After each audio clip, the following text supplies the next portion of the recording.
This episode is brought to you by Thor's Ice Cream, the best ice cream menu in Billingham.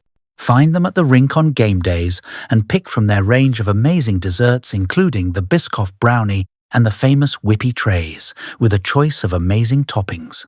Supporters of the Stars and Buccaneers and proud partners of STARCAST. Find Thor's Ice Cream on social media.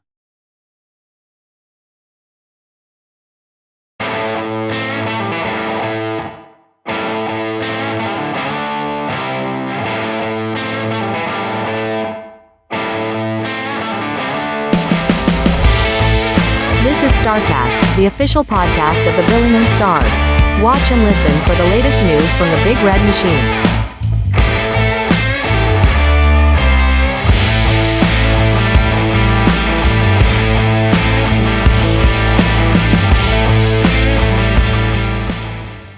Welcome to this latest edition of your official podcast for the Billingham Town Council Billingham Stars. This is STARCAST.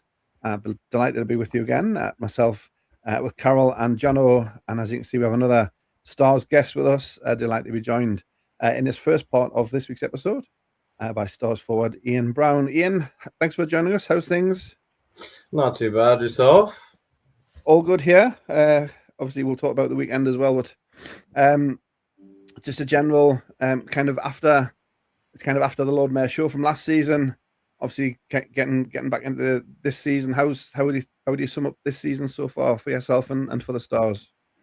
I don't think it's where we'd ideally like to be, but we are making good strides. Like I said, the last couple of weekends, I think we've been making good strides. Even the Telford and Blackbird weekend, I thought we should have came away with a couple points there in both games, to be honest with you, but that's just the way hockey is sometimes, right? But I think we're making the right steps. And, as of late, I think with everybody coming back into the lineup and whatnot, we're starting to get some more chemistry between players and everybody. And I think we're starting to pick up a little bit, which is nice to see. Yeah. And you're turning the assist king this year. Quite a few apples on your line this year. Yeah, no, I was talking to Sykesy about that actually the other day. No, I'm just taking one out of his notebook, to be fair, but share the love around a little bit this year. I get two guys on me usually, a couple every night now, so you gotta move the puck a little bit, and it's good to see everybody else capitalizing on it, like Mossy, Mikey, and whatnot. So it's nice to see. Excellent, Carol. Our number 91, all yours. Yeah, I was going to pick up on the line thing because that. You and Mossy and Rowley have become the danger line in recent weeks, and obviously you're helping those two to put the puck in the net, and you can physically see that chemistry coming between the three of you. It must feel nice to kind of get it back into that kind of rhythm. Yeah, no, for sure. Obviously, the last couple of months, we've had a lot of people in and out the lineup for all sorts of different reasons, unfortunately. So it's been hard to, create chemistry because, like I said, people going up and down and whatnot. So, like I said, I think where we're at now, we're just kind of getting started, and it should be getting better each game in and game out. So it's nice to see. It's definitely nice. And I have one other question because I know your mom's watching because she's our most avid fan for sure. Yeah. You're in season 3 now with Billingham, and clearly you must like it here because you and your mom loves it here. So from a personal point of view, how are things going? How are you enjoying life back in the northeast of England?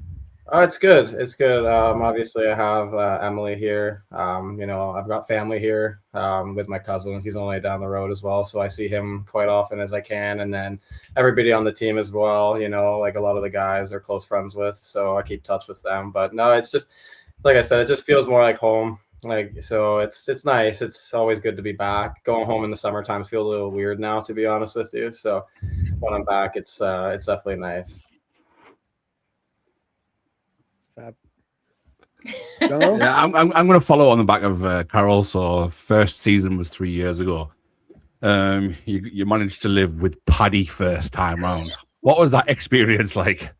Hectic. But also, I wouldn't have changed it for a second, to be honest with you. I made him, Patty, and I are really close friends now today, and we usually talk quite often. So I wouldn't change it for a second. But no, there'd be a lot of late nights with him, just coming home late and just keeping everybody awake. But it was good. It was good. So then on the next part, your second season, a completely different surrounding, a different scenario completely.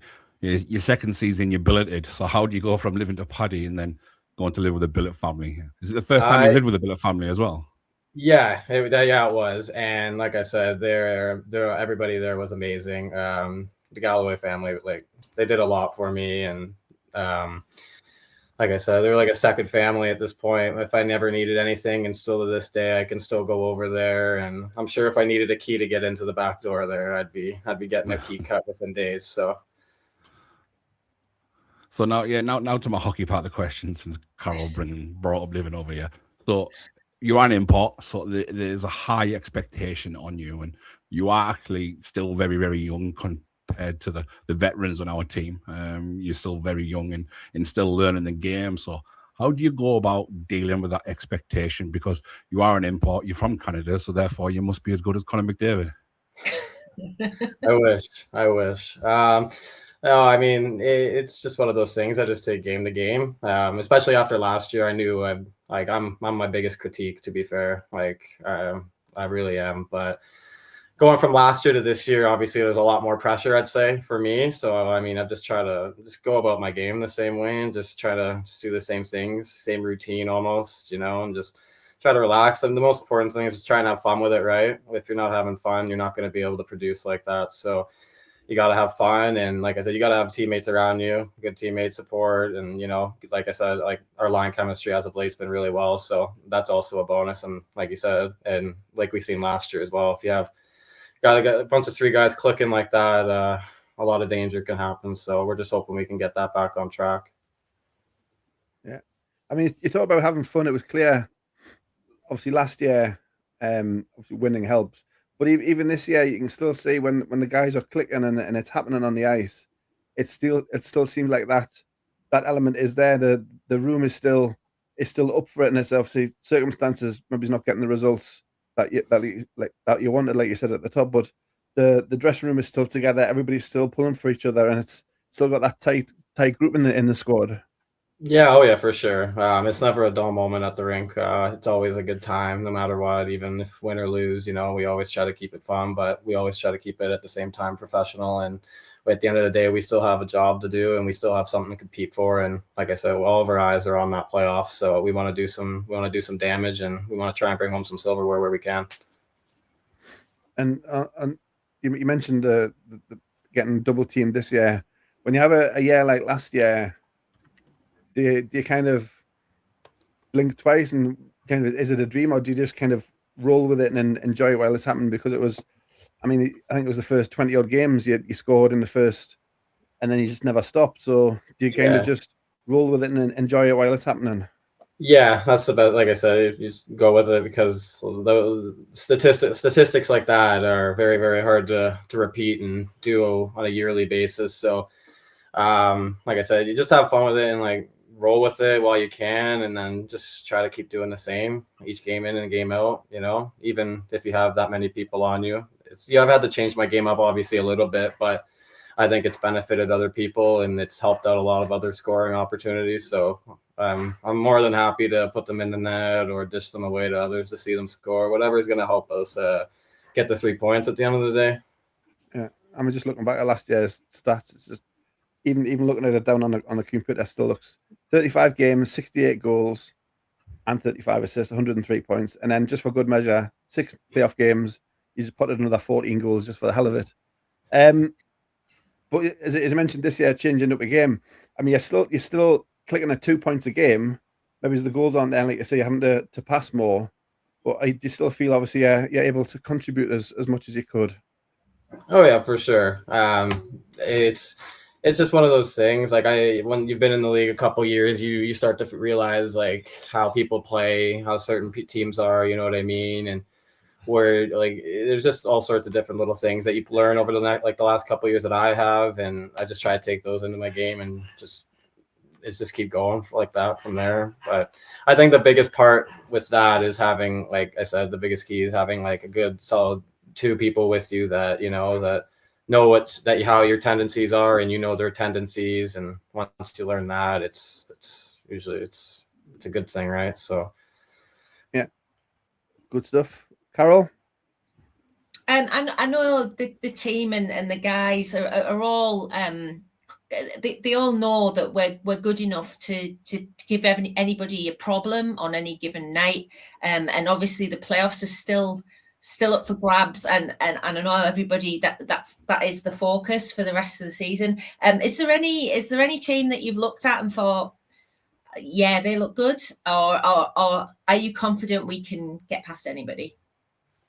I think we did it last year. Like, we watched Blackburn go out and try and do what they tried to do last year, and we put a stop to that in the cup and then in the finals as well. But I think a lot of teams have gotten better this year. Truthfully, I don't it's kind of hard to say. I think if we play our game and I know who we have in the room and what we're capable of, I think we can beat anybody in the league if we just play the way we know how to play, and we're just on point with everything and like that. So I don't necessarily look at it like that. I think every team is beatable. We just gotta find our groove again and play the way we know how we can play. And I think it just goes from there. Jono? Yeah, so you've been in the country league 3 years now, so you've had a really good sample size of what it's about. What's been the biggest surprise for you in the British game at our level? I'm seeing a lot of some of the skill that's come down from the league above, or even just generally that's been in the league since I've been here. Obviously being from Canada, like where I've played, and some of the people I've played against, like you wouldn't really expect it. But coming over here, I've gotten to play with some of the best guys I've gotten to ever play with, and I've played against some of the guys that are probably up there, the best I've ever played against as well. So it was definitely a real eye opener for sure. And then just how supportive everybody is fan wise. Like we back home, it's not like that, especially in the leagues at like junior A, junior C or whatnot. It's mostly in like the CHL, you start getting those big fans, but just the fan base and the passions fans have for their teams here. It was also another big eye opener for me. Something that you look at and something that as a player you love to see, right? So we don't like playing in front of nobody. So yeah. Is there anything on the equipment side, John? You got would you rate his tape job? Nah, Ian's all right. He actually leaves me alone, so he keeps himself to himself. He steals all the tape that gets put out on the table, takes it back in the room, hods it in his bag. So no, Ian's one of the quiet ones when it comes to equipment, so it's not too bad. Anything else, Carol? No, just to say, pass on our best to Corrie, and I hope she's going to buy a whole team of Lego men. No, I think she probably will. I wouldn't put it past her. Yeah. Any more, Jono? Yeah. So the most important one is who's going to win the Stanley Cup next? Is it going to be Red Wings or is it going to be Maple Leafs? I don't think Detroit has a chance in the next 10 years. So it could be anybody but Detroit. Anybody but Detroit. I'd even rather see Washington win it than Detroit at this point. Yeah. They're not going to, by the way. It's all right. Toronto won't either, but we can at least. Neither of the Leafs. Speaking as a Leaf. Last one from me was just looking at the way the fixtures have kind of worked out. We've got this little mini run of home games before we go on a mad kind of road trip to finish the season. Are you looking to get the most out of these upcoming home games? Obviously, we started last week with a win over Widnes. We've got Nottingham, we've got Sheffield, and then we finished the home game with Telford. This run of home games, get the most out of them to get on a good run, and then, as I said, at the top, pointing towards the playoffs and finish the season on a high. Yeah, I think so. I think that March is a very, very big month for us, especially with a lot of the road games and some of the teams we face. So I think just getting on a good roll now into those road games and, trying to come away with some results and try and push some other teams and scare some other teams away, if you know what I mean, when it comes playoff time, and let them know that we're still here and we're still going to be battling. Yeah. And like you say that the support of the crowd, working with the players to kind of together over these next few home games is going to be huge. Yeah, I'd say so. Huge, 100%. With you guys in there in the building, it's a lot better. It's obviously a lot louder. It makes it harder for other teams to come play in. You know what I mean? So we thrive off that. So all the energy we can get.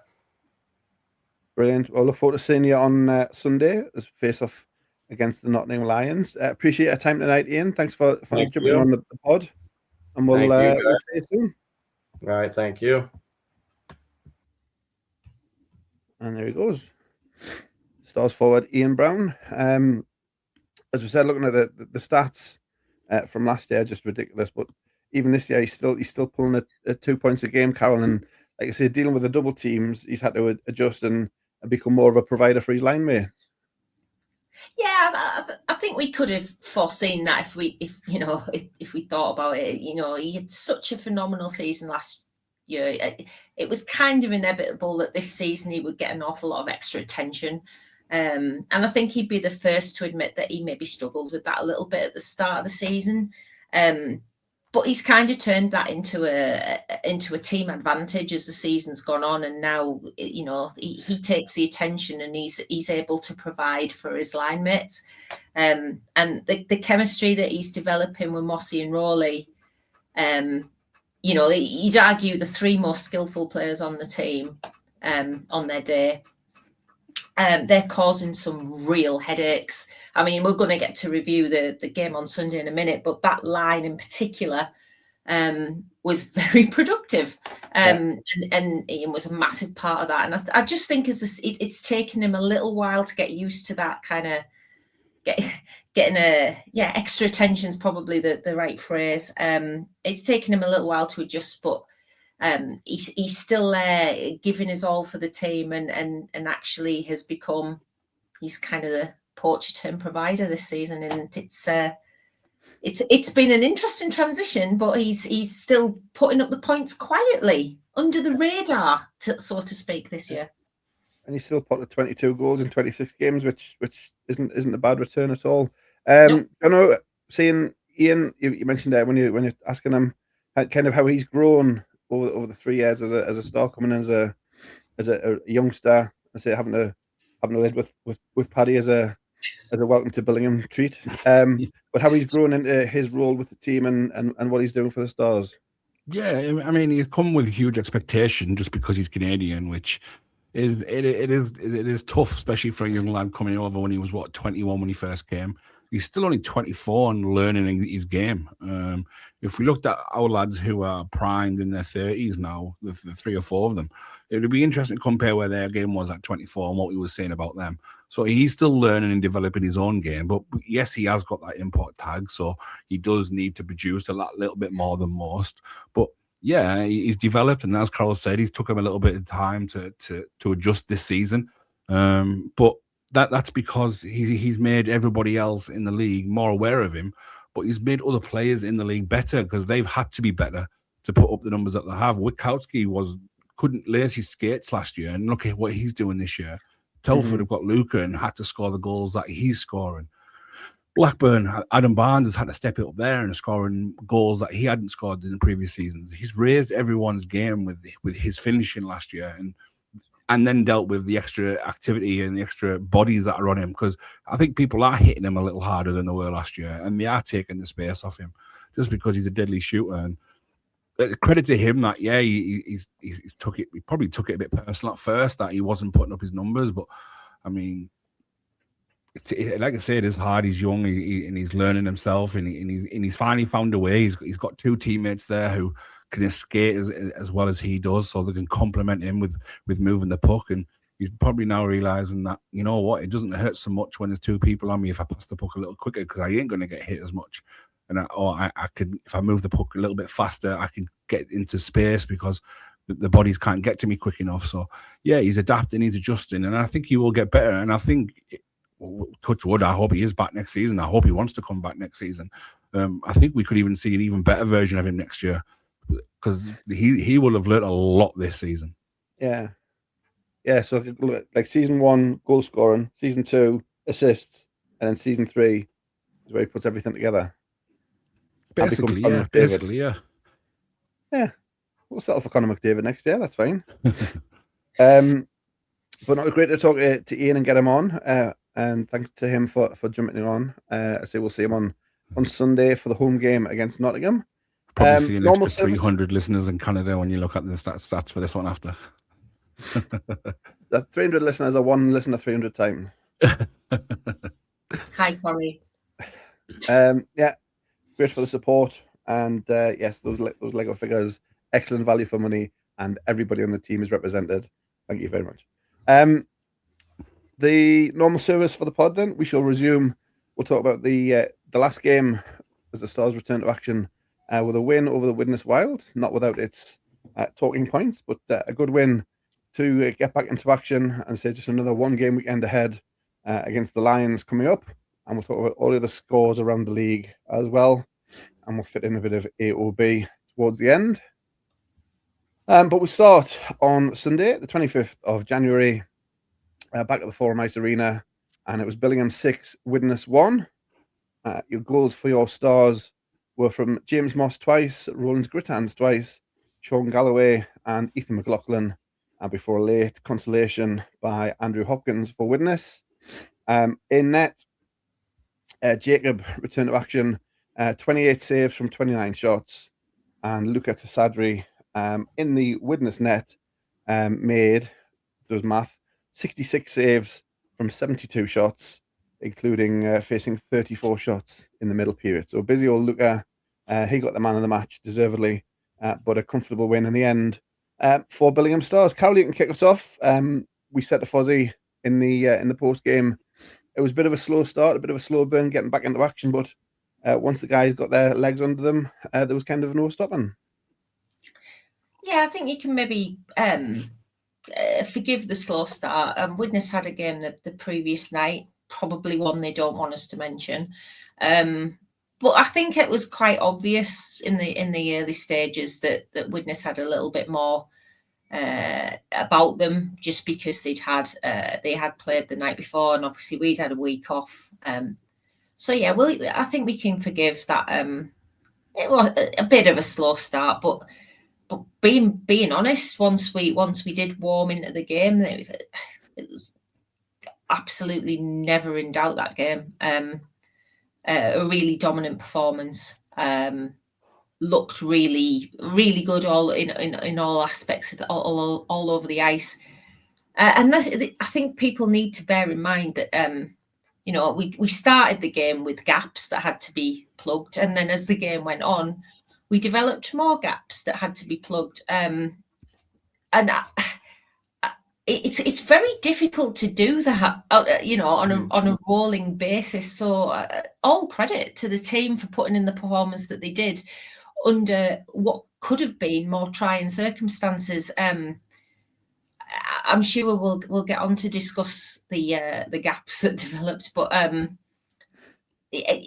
for me, it's starting to get very frustrating. That we are losing players for reasons that we shouldn't be, and it's consistently rubbish now. Mm-hmm. And just to add insult to injury, we lose our captain from a hit by a player that ends up scoring, and I don't know. It's just, for me, it's not good enough. That we're supposed to be cutting this stuff out of the game, and we now have 3 players that have been sidelined for the same thing, and it's frustrating. It's really frustrating. We'll come on to that in a second. But John, what I was going to say about and Carol mentioned it, kind of teed it up when we're talking to Iain, but that line on Sunday, Mossy had 4 points, Rowley had 4 points, Iain had 3 points, and they were at the heart of a lot of good things that Billingham did on Sunday night. Yeah, the turn of the year, I think Mossy's been sensational all season long.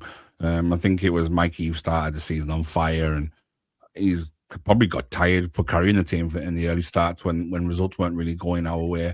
And then Mossy's just absolutely exploded. And then I think Rowley's come back in the new year, absolutely refreshed from his little mini break. I think without being cynical. I mean, maybe the injury's done in the world of good. He had a good rest and he's come back and he's teamed up with Mossy and Iain, like they've been together all season long, and it hasn't been that long that they have been together, to be honest. So that partnership, that chemistry is unbelievable. And obviously I don't get to sit in the crowd and watch it anymore, so I do miss quite a lot. But I can only imagine when that line steps on the ice, and especially when Mossy picks up the puck, that the whole fan base must be on the edge of the seat thinking, what are these three going to do? What type of goal are they going to score? Because they score great goals. They're not another crashing bag. I mean, Rowley scored one doing a Superman, I believe, on Sunday. I mean, I'm dying to see the photos of Scott to see if he got it, because from my view, he was literally horizontal flying through the air when he scored that one. So they're scoring great goals. They're finding each other with ease, and the line carries a lot of speed as well. So good luck trying to stop it. Yeah, and as we found last year as well, if you get more than one lane, obviously we had the lane last year, but Mossy's lane was the second lane last year, and I'm still chipping in. This year, maybe this becomes the lane, and then Mike, Ian, and Chris and Carl become the kind of support line. And if you've got that scoring in depth, which is what we had last year, you become a very difficult proposition for teams to face. Absolutely, and I think that's the biggest thing we'll look throughout every team in this division. I think if you look now, every team has got a bare minimum solid two lines that are scoring goals and lots of goals. Every team, even the teams down battling for that playoff spot, there'll be two lines that are scoring goals. There's no standout one person. I looked at Telford the other day and you thought, yep, Luke has blown everyone away with goals scored. But when you look at the top six are scoring goals. Same for D-side, the top six are scoring goals. Blackburn, probably the team this year only with the top nine that's probably scoring goals, to be honest, when you look at what's scoring there. So, yeah, and it just shows you how strong and how far this league is coming. It's a tough league. It's a great place for kids to come and learn if they want a career in hockey. And I think it's only going to get stronger as the years come on. Yeah. And just before we go on to the talking points, you could say, Carol, the talking about kids, the kind of third, fourth line, whatever you want to call it, chipping in with goal 6 on Sunday. Ethan and Tom and Ben, Ben pressed into forward action again, due to things.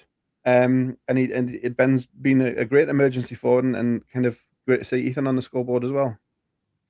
Yeah, I mean, you look at the guys that were on that line, and all of them, for different reasons, have shown just how versatile they are this season.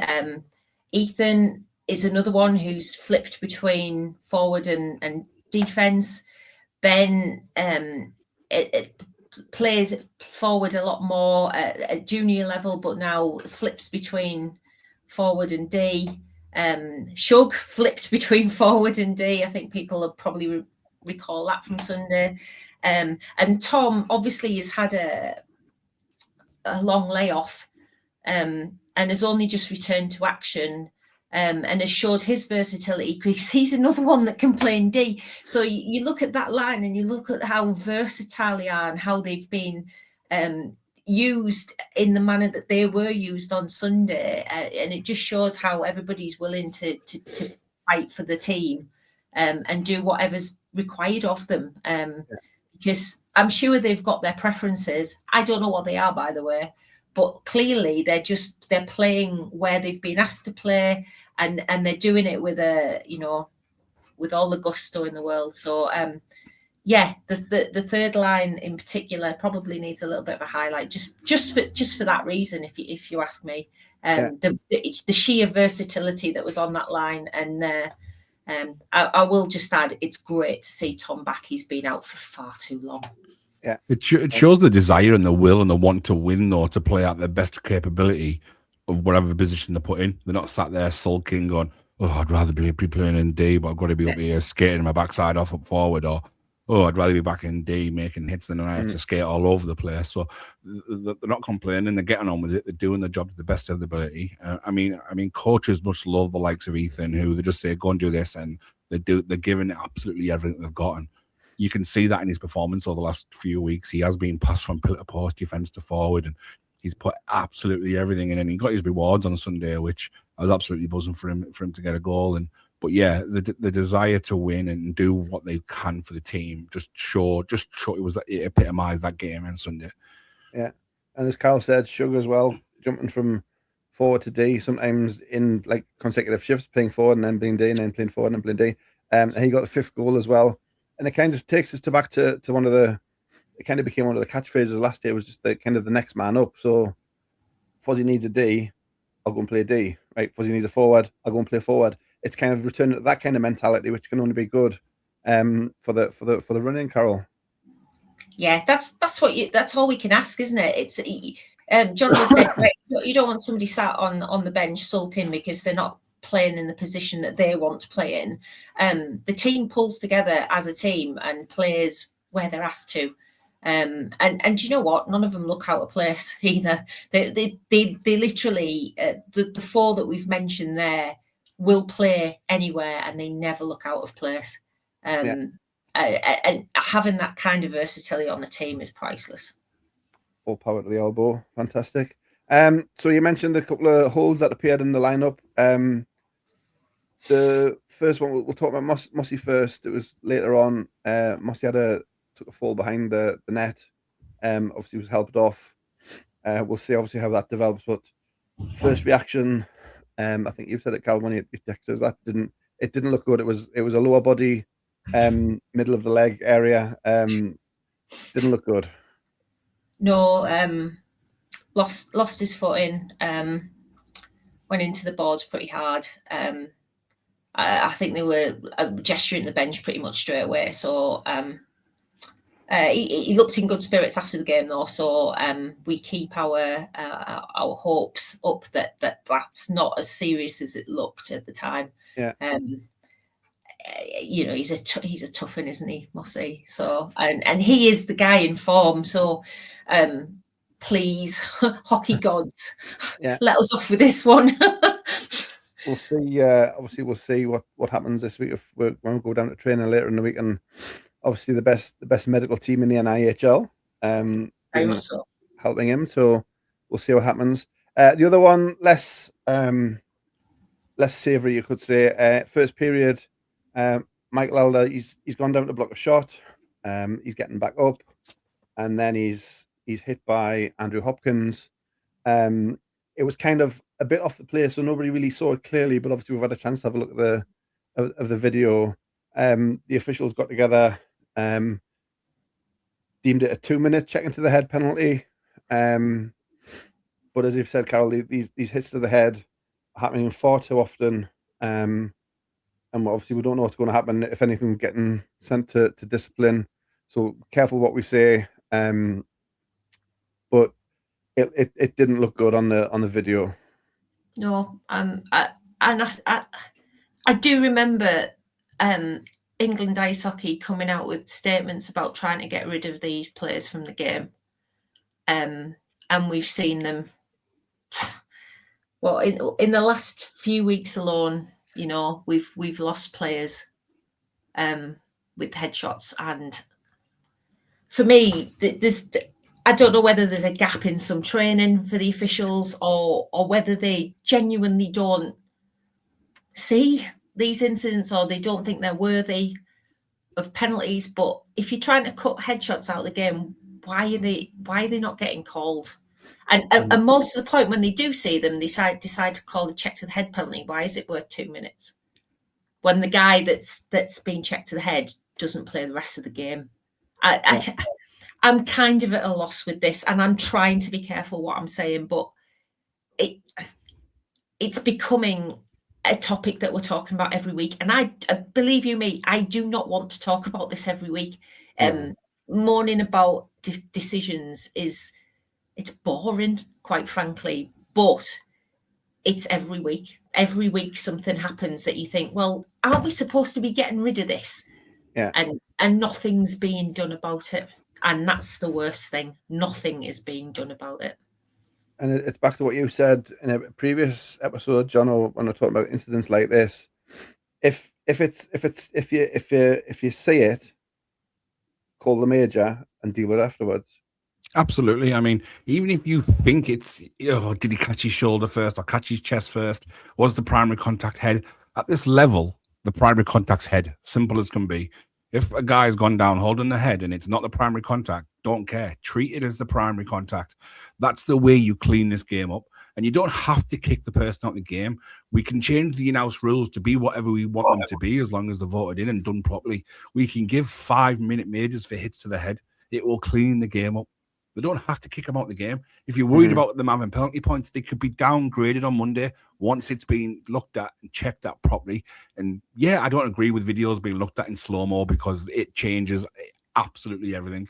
But in these incidents, do slow them down and put them in slow-mo and change whatever you need to do. But on call on the night, if you think, is that hit him in the head? I'm not sure. You know what? I'm just going to call it. Granted, we're not the NHL and they call the 5-minute major, then they go and penalty box review it. That's never going to happen at our level. But just call the hit to the head, call it a 5-minute major. You will clean this game up in no time. Because what will happen is we'll go back to the old days and we'll start seeing teams sign goons, idiots, and they'll go out and start taking matters into their own hands and trying to clean the game up themselves. And these lads have got to go to work on a Monday. So more than ever should these penalties be applying. If it's the Elite League, yeah, do whatever you need to do. Even the National League, it's more semi-professional than we are. But this level, Division 1, Division 2, call the major penalty for any hit to the head. Deal with the aftermath afterwards. Yeah. And obviously, as Carol intimated, Mikey tried to return. Obviously, must have been feeling the effects. So again, the medical team take over. If Mikey says he's got a problem in his head, then he's out of that game. And obviously, we saw him in his civvies at the end of the period very quickly, and he missed the game. So he'll be assessed again using the correct protocols before he's allowed to return to play. So, as I say, the options there, I don't know if it is getting reviewed or what have you. So we'll not go too much into it. We'll just leave it at that, and we'll obviously discuss anything that comes out of it next week. But all of the guys who were injured, to Mikey, James, obviously a full and fast recovery, and we'll get them back on the ice as quickly and as safely as we can. Anything else about Sunday? Did you ask Luca about his Christmas present? Because I didn't really get to see him very much. He came and gave you a big. He came and gave you a big cuddle at the end. You never mentioned any Christmas presents, but that's probably good enough. We had a good chat, and it could be obviously water all night. He had 2 bottles on his net one time. Yeah, I mean, even the referee was sorting his water bottles out for him. I was going to tell the referee where our room was so he could start filling ours up for us if he wanted to return the favour. But no, I had a great chat with Luca afterwards. I mean, to be fair, it was mainly about sharing beers and Sheffield. That Steel City Showdown, to be honest, was the main concept of the conversation. But no, he's a great bloke, a great character. Obviously, we don't know if we'll see him back next year because he's obviously at uni and that's coming to an end. It'll depend if he's moves into his masters. But no, a great guy. Didn't even apologise about the no Christmas presents. But I've certainly got a pint with my name on waiting for me at the Steel City Showdown. Yeah, no, don't care about you two. No, I always look after number one. That's it. Carol, anything else? No, just a shout out to the scout group that we had in. We had another community group in on Sunday, and I think a good time was had by all. Look out for a post on our socials. Yeah, I'm just checking my note. I think it was a Synthonia scout group. Yeah. And they were joining in with all the tunes. They were definitely more like the dancey ones. So I played a few more dancey ones for them, and they were definitely getting into the goal tune by the end of the night as well. So it was great to see them having a good time. Obviously, they did the puck drop for us before, and then had a big group photo at the end. So great to see. And again, that's that community angle that we like to talk about for the Billingham Stars. What we're going to do is we're going to take a quick break there because my voice is running out. I need to go and hydrate. I should have brought a Luca bottle, shouldn't I? I should have brought. Ref. No, he's not here. So I'll hydrate, and we'll come back in a moment and talk about the goings on around the league, and then we'll look ahead to the visit of the Nottingham Lions. Stay with us. This is your official podcast of the Billingham Stars. It's STARCAST. This episode is brought to you by Thor's Ice Cream, the best ice cream menu in Billingham. Find them at the rink on game days and pick from their range of amazing desserts, including the Biscoff brownie and the famous whippy trays, with a choice of amazing toppings. Supporters of the Stars and Buccaneers and proud partners of STARCAST. Find Thor's Ice Cream on social media. Welcome back to STARCAST, and time to look around the NIHL North Division 1 from week 21 of the season, 24th, 25th of January. And the results on Saturday: Hull Jets 5, Leeds Knights 4 after overtime. A bit of a sick OT winner from Kieran Beach. That gives the Hull the extra point on that one. Blackburn, they keep rolling on. 8-3 winners over the Solihull Barons on Saturday as well. Nicholas Otterson hat-trick in vain for the Barons. McKinney had a hat-trick. Adam Bonds had 2. And the usual suspects on net for the Blackburn Hawks. The big score of the day and of the weekend, perhaps. Sheffield Scimitars 5, Widnes Wild 2. So a win for the Sheffield Sims. They were outshot 56-35, but they take the win at Ice Sheffield on Saturday night. And then on Sunday, Sheffield travelled to D-side. Were threatening a bit of an upset before D-side turned on a 6-1 third period to win by 9-5 and take the points over Sheffield. Billingham Widnes, we know. Solihull 1, Hull Jets 4. Another 2 for Kieran Beach as the Jets make a 4-point weekend and Barons make 2 losses from 2 games. And then the final game on Sunday is Nottingham 3, Telford 4. And checking notes, no goals for Vladimir Luka. Well, fancy that. 2 for Taylor Stanton. But Tigers take the extra point, 4-3. Not the extra point, the win in regulation, 4-3 on Sunday. Carol, are we starting at Ice Sheffield with our roundup? Yeah, I've got a tale of 2 teams this weekend, but I will point out before I start that Hull got 5 points this weekend. Craig. I keep doing 4. Yes, I know. I keep forgetting. So my 2 teams of the weekend: Sheffield, amazing. The league is, well, we keep saying this, the league is only as strong as its weakest team. So huge congratulations to Sheffield for finally getting points in that W column. Fantastic. Well done. I think everybody's pleased to see that one. Possibly not Widnes, but the rest of the league is quite pleased to see that. So fantastic that they've managed to get on the board. Hoping it's not the last time, to be honest. Nobody likes to see teams struggle that badly through the season. So hopefully they can get a few more in the W column before the end of the season. That would be good. My other team, for the exact opposite reason this weekend, is we joked about this before we went on air. What has happened to Solihull? It's baffling me. A team that we had quite big hopes for at the start of the season with the team that they put together, and they seem to have fallen off a cliff somewhere along the line. Don't know what's gone on there, but maybe we expected them to lose at Blackburn, since Blackburn heading for the league title, but losing on home ice to Hull. At the beginning of the season, you definitely wouldn't have seen that one coming. But unfortunately, the minute, it just seems to be the way it's going for the Barons. They've only got, like ourselves, they've only got the playoffs left to play for, but they aren't in any kind of form. They need to pick something up and quick, really. Yeah, I mean, it didn't seem too long ago we had Blackburn, Solihull in a top of the table clash. Yeah. And now there's like 24 points between them. Yeah. Because there's 3 points for a win in the league now. I don't know if you know that, Carol. 3 points for a win, so the gap can grow quite quickly. Jono, anything from you from the weekend? No, just probably more of how much the results are getting closer over the weeks now.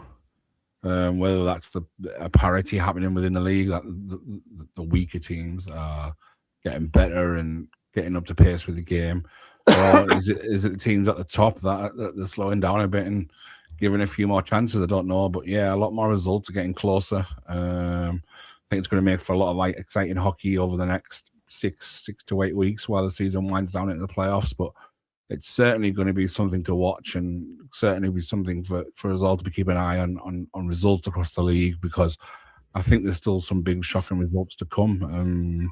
Whether that includes us, I don't know. But yeah, I think it's looking good to be a good 6 to 8 weeks. Yeah, no, nice run into postseason. Like you say, the league, Blackburn need 5 more wins of a regulation nature to be 100% sure of the win. Obviously, we'd like them to lose at least 2 games before the end of the season, just for purposes. But yeah, no, they need 5 wins, and then it's all eyes on the cup, and then it'll be playoff. So exciting last couple of months in prospect. Just one last addendum to the Sheffield Widnes game. It was a late finish. I don't know if people were following on social. It was a late finish. There was a medical issue in the first interval, so we wish the player who was involved a speedy recovery and hope everything is well for him and everything that happened there. So well done to the medical crew.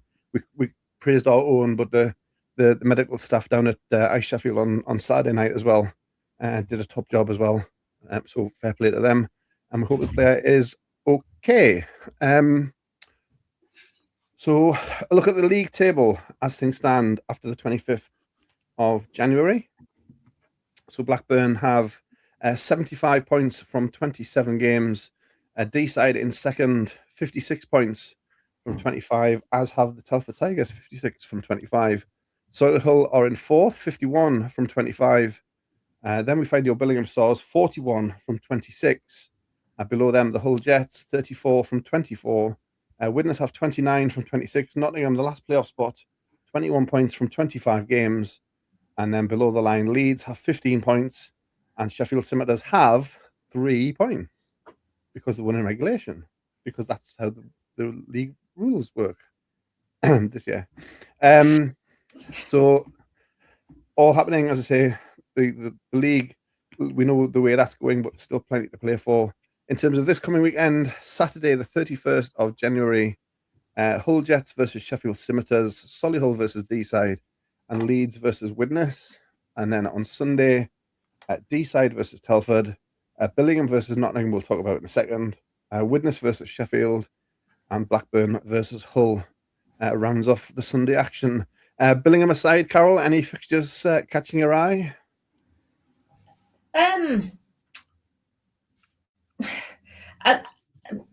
Not really. I think it's getting to the stage of the season where every game is starting to look like it might mean something. So when I say not really, what I mean is they're all looking a little bit tasty now. So it is kind of getting to that business end of the season, isn't it, really? So you look at all of the games and you just hope that we continue along the vein that we've gone in recent weeks, so they're all competitive, because I think it could be a really exciting run-in, and with all teams involved.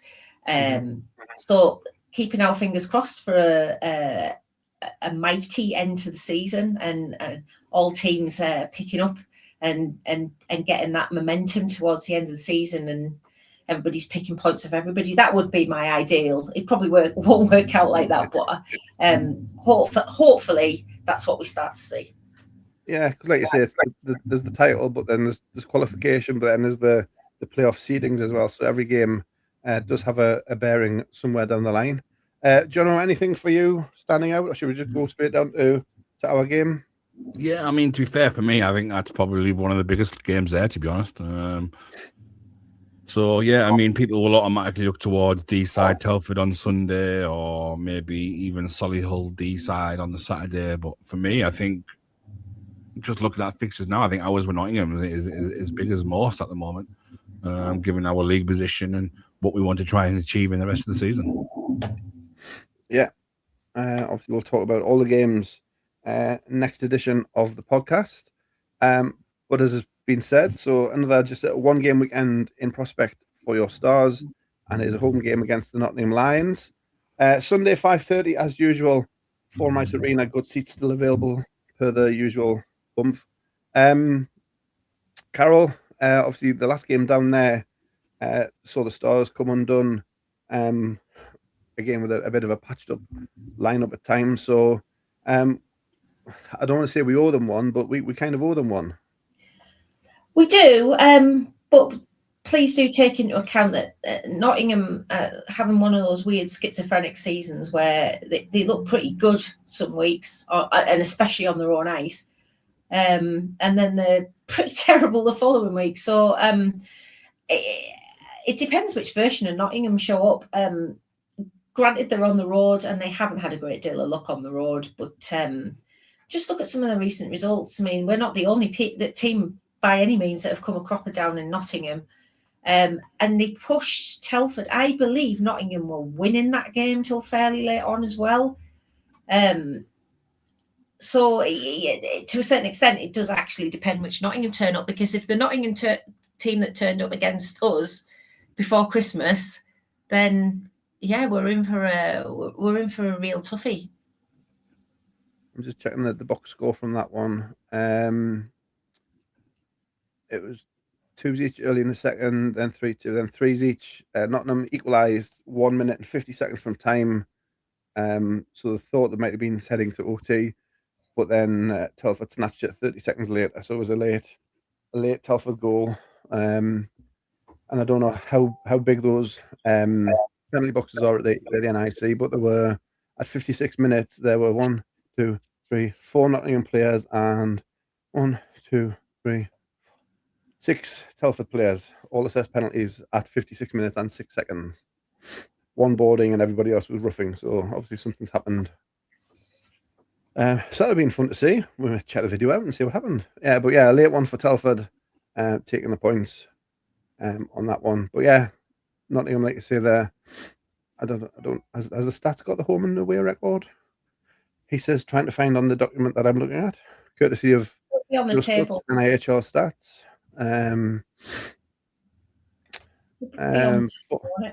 4 wins at home, 3 and 10 they are on the road, so they've played very many more away games. So they're only 3 and 10 on the road. What are we?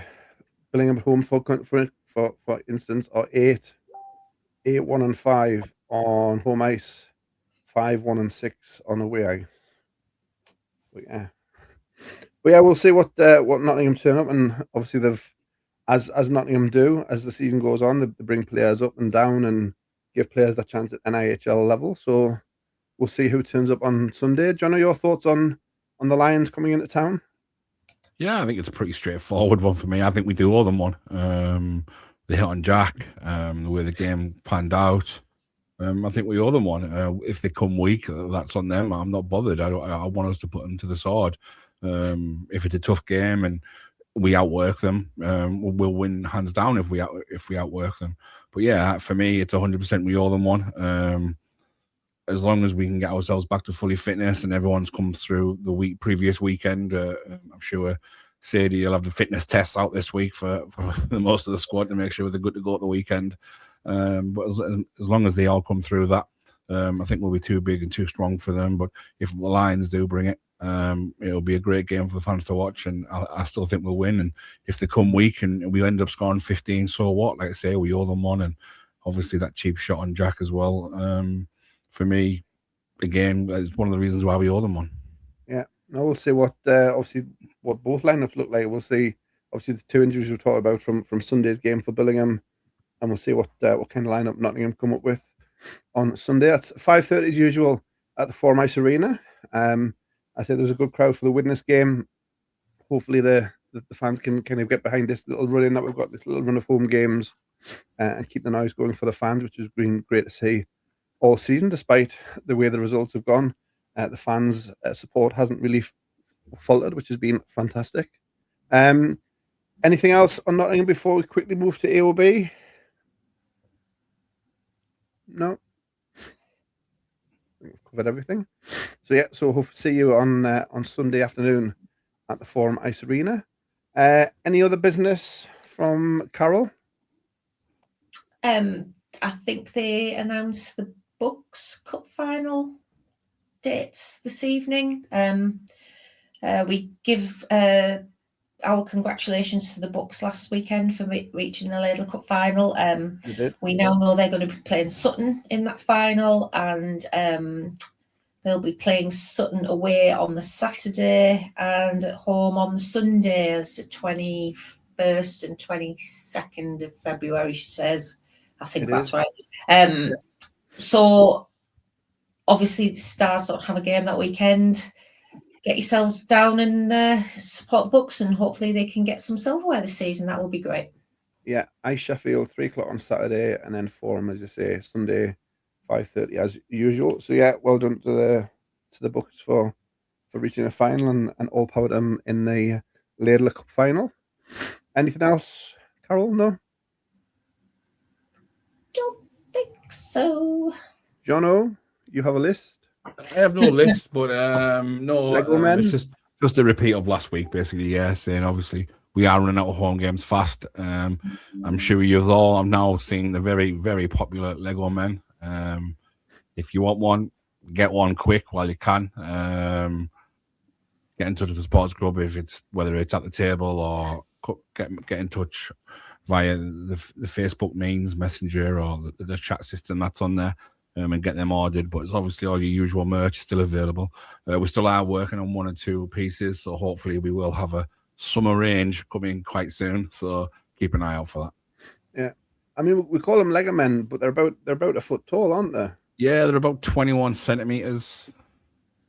I don't do metric. How big? 6 inches, isn't it? Nah. Whatever they are. I'll just leave that there. That's yeah, that can stay in. But yeah, no, they looked very popular when we saw them. I saw the Jacob one on Sunday. It looked amazing. So I know there'll be a few going over to Canada, special delivery. But the full squad going over to Canada, Corey. Yeah, thanks to the Supporters Club, everything they're doing as well. I think we'll just leave it at that. I don't think I've got nothing else. There was the cup finals. Was the only thing I was going to mention. GB, but that's next week. We'll talk about that next week. GB are playing in Edinburgh in a couple of weeks' time. Yeah, and Olympics is another week away, so we don't have to bring up that yet. Yeah. The ice will be ready by then, I'm sure. It'll be fine. So there's just one game for your Billingham Stars Sunday at home to the Nottingham Lions, 5:30 at Forum Ice Arena. I hope you can join us for that one. But for now, thank you to Iain Brown for joining us early on for his chat with us. Thank you to Carol. Thank you to Jono. Do all the usual things if you're watching or listening to the pod. Like us and subscribe. Leave us a comment. Leave us a review. It all does help behind the scenes getting the podcast noticed. So if you can do that for us, it would be very much appreciated. And we'll see you at the game on Sunday. And we'll see you back here next week for the next edition of your Billingham Stars podcast. This is STARCAST. Thank you for watching and listening to STARCAST. Follow us on social media and remember to subscribe and leave a review on your podcast platform.